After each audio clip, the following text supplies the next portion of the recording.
beautiful Palouse, you'll find wheat, seed, beans, and a couple of Joe Andersons. Yeah, goodbye. I'm Potlatch Joe Anderson.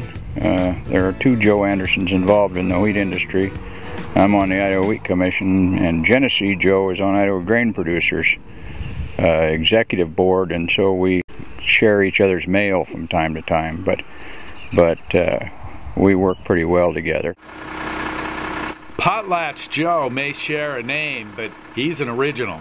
I'm a fourth generation farmer on our farm. My great-grandfather purchased this place here in 1903. My grandfather took it over, then later my dad, and then my dad and I farmed together starting in the fall of 1967. I'm married, and my wife Pam and I have 3 kids, and we have 5 grandkids. My son is working with us and actually is farming some land of his own over west of us here. From the early days, Joe was an advocate, always making the world better for fellow farmers. You got peas and lentils eligible for funding under Public Law 480, which hadn't been, in fact, it was the first new crop that had ever been added to being eligible for Public Law 480. Then it was the first great fight with the Environmental Protection Agency. We got DDT exempt after it was banned by EPA. Got an exemption for application to peas for 2 years, I believe it was. We protected pre-emerge or Dynaseb when it was banned for a couple of years to allow time enough to find alternatives.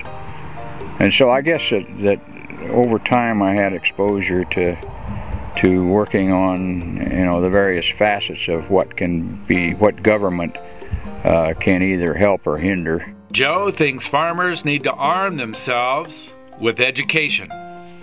Well, I think it's absolutely essential. Now, that doesn't mean that anybody particularly needs a master's of accounting, but education of some kind after high school is critical. And you can never get too much of it, and it doesn't always have to be in a formal, academic setting. There are all kinds of ways to get education and experience, except that that's the easiest.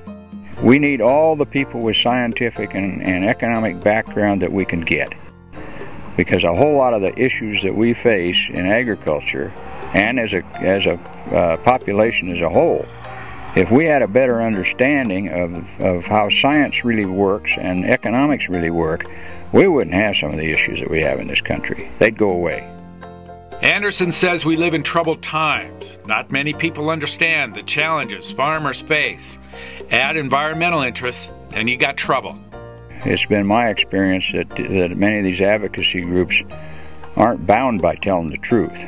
I mean, they will tell a story and sensationalize it in a way that creates fear in the minds of the public, and so here the money comes rolling in. Quite frankly, I think many of them, the leadership in those organizations, it's the money that drives it. Joe Anderson, in 2010, recipient of the Governor's Award for Excellence in Agriculture for Education and Advocacy.